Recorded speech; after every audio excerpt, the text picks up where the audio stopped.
ओम शांति। आज 23 अगस्त 2022 के बाबा के अनमोल मधुर महावाक्य सुनेंगे। मीठे बच्चे, अब यह पुराना घर छोड़ बाप के साथ चलना है। इसलिए इस घर यानी शरीर से ममत्व मिटाते जाओ। अपने को आत्मनिश्चय करो। प्रश्न है आज की मुरली से, देही अभिमानी बच्चों के मुख से कौन से शब्द नहीं निकलेंगे? उत्तर, मेरे मन को शांति कैसे मिले। यह शब्द देही अभिमानी बच्चों के मुख से नहीं निकल सकते। देह अभिमान वाले ही ये शब्द बोलते हैं, क्योंकि उन्हें आत्मा का ज्ञान ही नहीं है।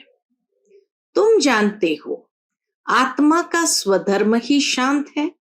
मन के शांति की तो बात ही नहीं। आत्मा अपने स्वधर्म में टिक जाए तो मन शांत हो जाएगा। आत्मा सो परमात्मा कहने वाले इस बात को समझ नहीं सकते। आज की मुरली से पहले गीत बजा है, मरना तेरी गली में, जीना तेरी गली में। ओम शांति। बच्चे जानते हैं मरना किसको कहा जाता है। आत्मा शरीर से अलग हो जाती है, उनको मरना कहा जाता है। यहाँ बच्चे जानते हैं हम जीते जी शरीर से अलग है और अपने परमपिता परमात्मा के साथ उनके धाम जाने वाले हैं। जो आत्माएं जा नहीं सकती हैं, उनको योग से पवित्र बना रहे हैं। इसको कहा जाता है नॉलेज। रूह को नॉलेज मिलती है। ये बच्चे बच्चे कहने वाला कौन है? परम पिता परमात्मा, जिसको सभी भगत याद करते हैं। आत्मा समझती है पतित पावन बाप मुक्ति जीवन मुक्ति देने वाला है। उनको तो अपना शरीर है नहीं, ये लोन लिया है। हमको भी ये छोड़ना है और जिसका घर है उनको भी छोड़ना है। ब्रह्मा बाबा को भी छोड़ना है। वैसे तुम बच्चों का भी यह पुराना घर है, शरीर रूपी पुराना घर है। इनमें खिड़कियां आदि सब है। तो बाप कहते हैं, बच्चे ये पुराना घर सबको छोड़ देना है, मेरे साथ घर चलना है। इसीलिए जीते जी इस घर से ममत्व मिटाते जाओ। अपने को आत्मनिश्चय करो और बाप को याद करो। यह तो बच्चे जानते हैं। दो चीजें हैं, जीव और आत्मा। मनुष्य जब दुखी होते हैं तो जीव घात करते हैं, आत्मघात नहीं। आत्मा जानती है शरीर के कारण आत्मा को दुख होता है, इसीलिए उनको छोड़ना चाहती है। तुम्हारी आत्मा जानती है कि अभी हम दुखधाम में हैं। ये शरीर भी पुराना घर है। बाबा ने समझाया है, यह अकाल तख्त है जो छोड़कर फिर दूसरा लेना होता है। तख्त के बदले घर कहना ठीक है। तख्त के बदले घर कहना ठीक है। घर में खिड़कियां आदि होती है, इसलिए शरीर को घर कहा जाता है। तख्त के ऊपर राजाई की जाती है। तो ब्रुकुटी रूपी तख्त पर आत्मा बैठ करके राजाई करती है। बाकी शरीर रूपी घर है, तख्त के ऊपर राजाई की जाती है। इस समय तो दुखधाम है। हाँ, यह जरूर है, आत्मा को घर अर्थात नए शरीर में बैठ फिर सिंहासन पर बैठ जाना है, राजाई करनी है। दुनिया में ऐसा तो कोई नहीं जिसको बाप से राजाई मिलती हुए। जब तक बाप न आए तब तक बादशाही कैसे मिले? तुम जानते हो, बाबा हमको शहंशाह बनाने आए हुए हैं। बाबा हमको शहंशाह बनाने आया हुआ है। नशा चढ़ता है ना, जैसे राजाओं से महाराजाएं बड़े होते हैं ना, तो बाप कहते हैं तुमको राजाओं का राजा बनाया जाता है। तुम्हारी आत्मा जानती है ये पुराना घर छोड़ना है। आत्मा को पहले सतो प्रधान घर मिलता है। सतो प्रधान गुणवान आत्मा है तो शरीर भी ऐसे ही सतो प्रधान मिलता है। आत्मा समझती है कैसे हम आत्मा को घर मिलता है। उच्च पवित्र आत्माओं को शरीर भी ऐसे ही मिलेगा। पावन बनेंगे तो पावन घर मिलेगा जरूर। जब पावन बनाने वाला आए तब तो हम पावन बने। खुद कहते हैं बच्चे, तुम याद करते थे, अब मैं आया हूं। कल्प कल्प इस शरीर में आकर ये यज्ञ रचता हूं। इनका नाम ब्रह्मा रखना पड़ता है। इनको एडॉप्ट किया जाता है। गृहस्थ व्यवहार में रहते तुमने बुद्धि से सब कुछ पुरानी चीजों का संन्यास कर अपने को आत्मनिश्चय किया है। अभी जीते जी सब संबंध तोड़ने हैं। बाप कहते हैं तुम्हें इस पुरानी दुनिया में रहना नहीं है। समझाया जाता है हमारी एम ऑब्जेक्ट है नर से नारायण व मनुष्य से देवता बनना व स्वर्ग की बादशाही पाना। यह भी समझाया है कि मनुष्य सृष्टि एक ही है जो चक्कर लगाती है। इनको झाड़ भी कहते हैं। बड़ के झाड़ से भेंट की जाती है। उनकी आयु बहुत बड़ी होती है। बड़ के झाड़ की आयु बहुत बड़ी होती है। यह झाड़ जब नया है तब हम देवता ही रहते हैं। अभी तो पुराना हो गया है। इसमें सब गरीब है, पाए पैसे का व्यापार करते हैं। अभी तुम बच्चे किसका व्यापार करते हो? बाबा कहे अभी तुम बच्चे ज्ञान रत्नों का व्यापार करते हो। बाप से रत्न ले फिर औरों को देते हो। अब तुम्हारी श्रेष्ठ हीरे जैसी बुद्धि बनती है। अब हमारी बुद्धि भी हीरे जैसी बनती है। तुम्हारा व्यापार ही है ज्ञान रत्नों का। ज्ञान रत्नों के बाद फिर वह रत्न भी तुमको अथाह मिलते हैं। गाया हुआ भी है, सागर हीरे जवाहरों की थाली ले तुम्हारे आगे भेंट रखती है। तुम अब पढ़ाई और पढ़ाने वाले को जान गए हो। बरोबर हमारा परम पिता परमात्मा ज्ञान रत्नों का सागर है। हमें ये मालूम है पढ़ाने वाला है परम पिता परमात्मा ज्ञान रत्नों का सागर, जिसको रूप बसंत भी कहा जाता है। आत्मा ज्ञान रत्नों का मुख से वर्णन करती है। तुम्हारा धंधा ही यह है। तुम अमृत वेले उठ ये ज्ञान रत्नों का धंधा करो। प्रभात अच्छी होती है। कहते हैं राम नाम सिमर प्रभात मोरे मन। ये आत्माओं ने कहा ना, मन बुद्धि आत्मा में है। मनुष्य देह अभिमान में रहते हैं तो कहते हैं मन मेरा शांत नहीं होता। वो कहते हैं मन मेरा शांत नहीं होता है, जैसे कि शरीर में मन है। परंतु आत्मा कहती है मेरे मन को, बुद्धि को ज्ञान नहीं है। मुझे शांति चाहिए। वह अपने को आत्मा समझते नहीं है। शांत वह अशांत आत्मा होती है। आत्मा कहती है, क्या कहती है?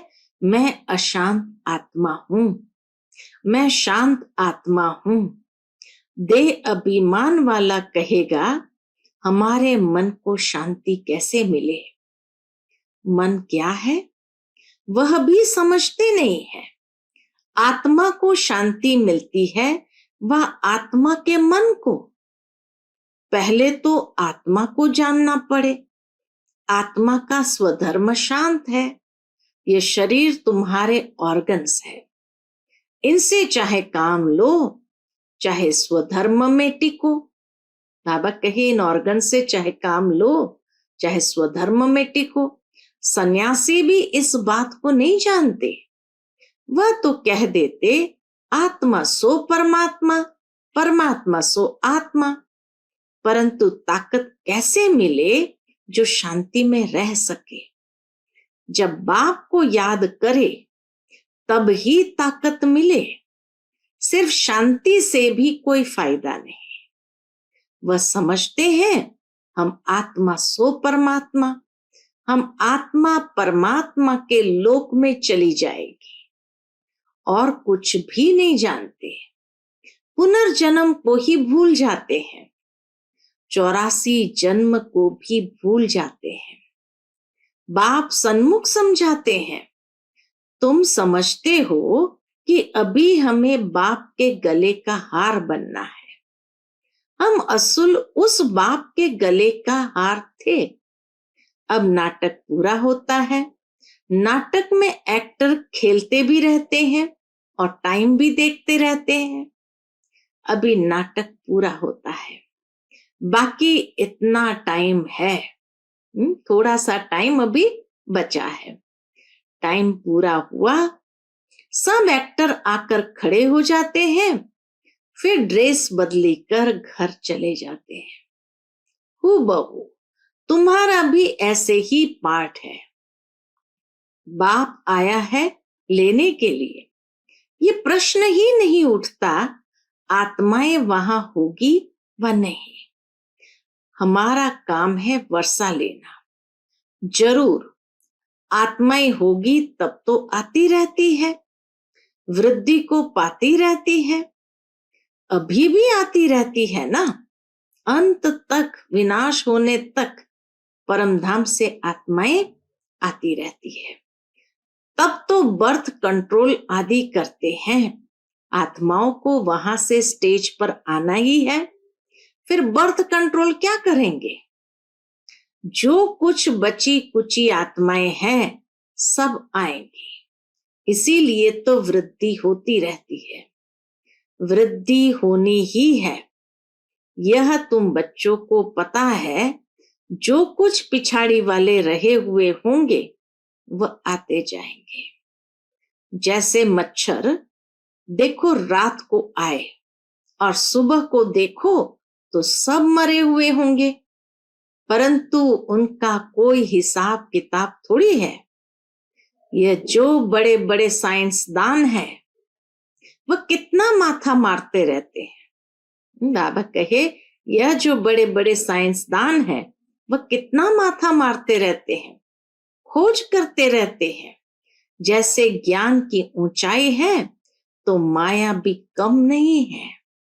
देखो आसुरी मत पर क्या क्या बना रहे हैं। श्रीमत क्या कहती और साइंस वाले क्या करते रहते हैं। सुख भी है तो इन चीजों से विनाश भी होना है। साइंस और साइलेंस। तुम सदैव बाप को याद करते रहते हो साइलेंस में। तो बाबा कहे तुम सदैव बाप को याद करते रहते हो साइलेंस में। उनको फिर साइंस का कितना घमंड है, कितने एरोप्लेन, बारूद आदि है। साइंस पर साइलेंस की विजय होती है। कई कहते हैं मन जीते जगत जीत, परंतु माया जीते जगत जीत कह सकते हैं। आत्मा अशरीरी हो बाप के पास चली जाएगी। कहते हैं मन में संकल्प विकल्प न आए। बाप कहते हैं यह तो जरूर आएंगे। माँ में कम याद करो। हम आत्मा अपने साइलेंस होम मुक्ति धाम में जाती है, पियरगर जाती है। बुद्धि में यही रहता है बाबा आया है, हमको ले जाएंगे। गाइड बाबा ही है। कहते हैं मेरे लाडले बच्चे मैं तुमको साथ ले जाऊंगा। कोई ने भी घर का रास्ता नहीं देखा है। अगर एक ने देखा हो तो बहुत देख ले, दूसरों को भी दिखाएं, बहुत देख ले। वह जाना भी सिखलावे। यहां से मनुष्य तंग होकर कहते हैं जाए। सतयुग में ऐसे थोड़ी कहेंगे कि हम परम धाम जाए, मोक्ष में जाए। सुखधाम को ही सब याद करते हैं। बाप कहते हैं मैं सबको ले जाऊंगा, मच्छरों के सदृश। वह सिर्फ कह देते हैं। बौद्ध की आत्मा निर्वाण धाम गई। अगर वह चला गया तो बाकी सब उनकी इतनी वंशावली कैसे जाएगी? कोई जा नहीं सकते हैं। मैं तो जा सकता हूं ना। बाबा तो आना जाना करते हैं, शिव बाबा तो। मैं आता ही हूं ले जाने के लिए।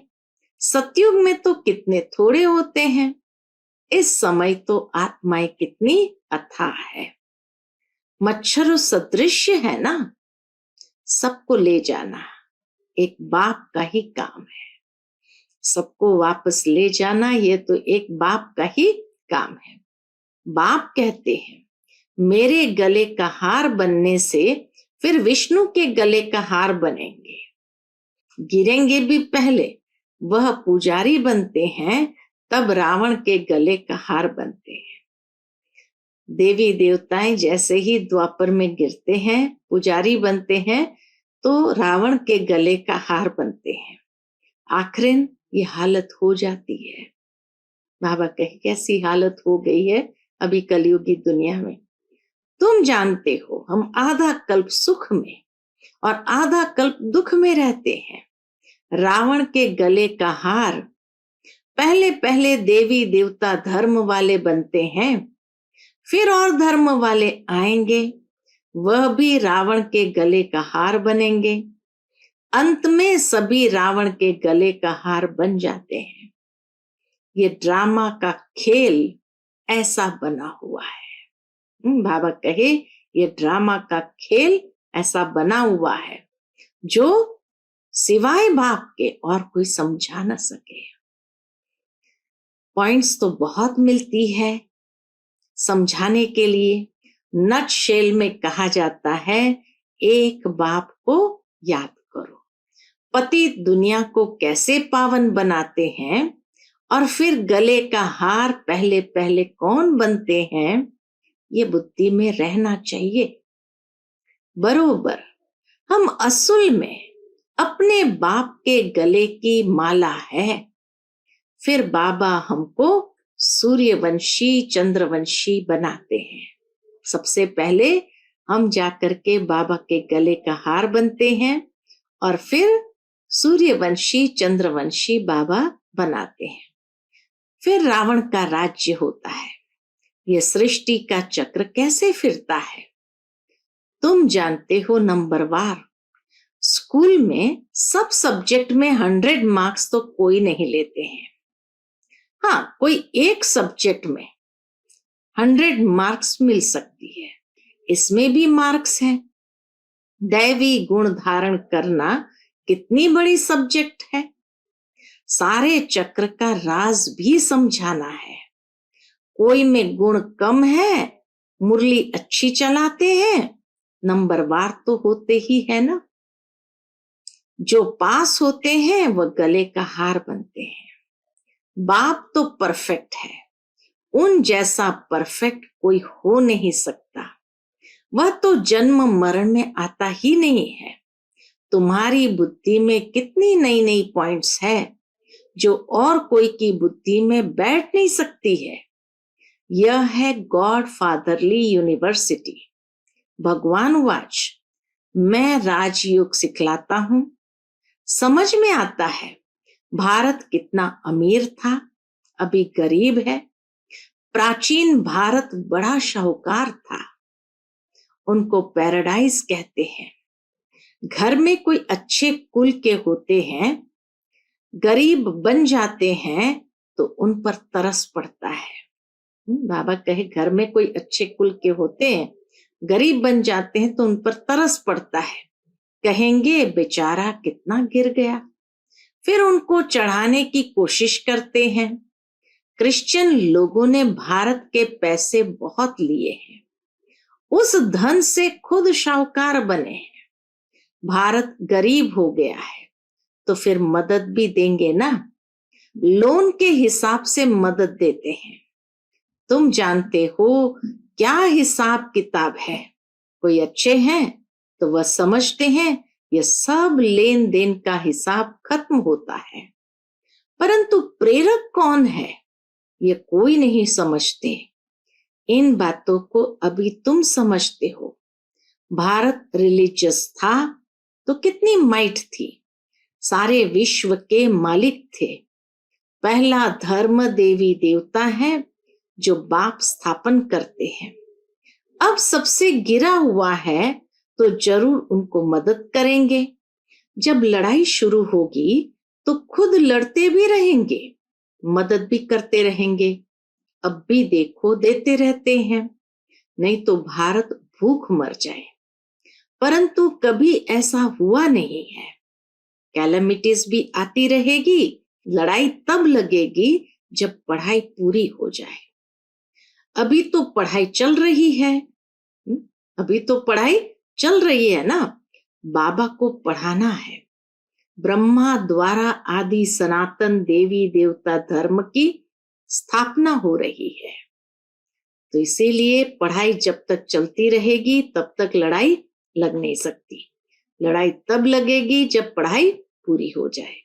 अच्छा, मीठे मीठे सिकिलते बच्चों प्रति माता पिता बाप दादा का याद प्यार और गुड मॉर्निंग। रूहानी बाप की रूहानी बच्चों को नमस्ते। हम सब रूहानी बच्चों की रूहानी माता पिता बाप दादा को याद प्यार गुड मॉर्निंग और नमस्ते नमस्ते। शुक्रिया बाबा, शुक्रिया। आज की मुरली से धारणा के लिए मुख्य सार है।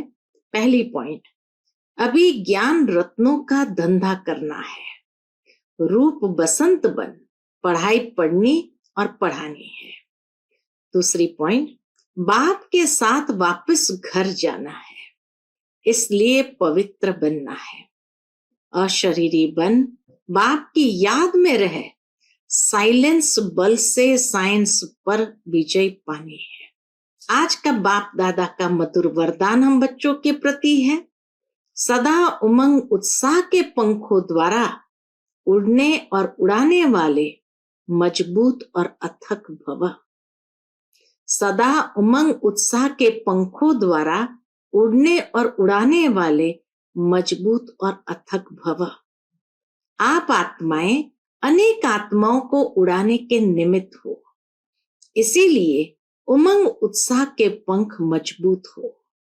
सदा इसी स्मृति में रहो कि हम ब्राह्मण बी के विश्व कल्याण के जवाबदार है, तो आलस्य और अलबेलापन स्वतः समाप्त हो जाएगा। कभी भी थकेंगे नहीं। जिसमें उमंग उत्साह होता है वह अथक होते हैं। वह अपने चेहरे और चलन से सदा औरों का भी उमंग उत्साह बढ़ाते हैं। आज का स्लोगन है, बाप के संग का रंग लगा हुआ हो तो सब बुराइयां सहज ही परिवर्तन हो जाएगी। बाप के संग का रंग लगा हुआ हो तो सब बुराइयां सहज ही परिवर्तन हो जाएगी। अच्छा, Om Shanti. To watch Peace of Mind channel videos on YouTube, subscribe us on youtube.com/tvpeaceofmind. Just a click for a peaceful life.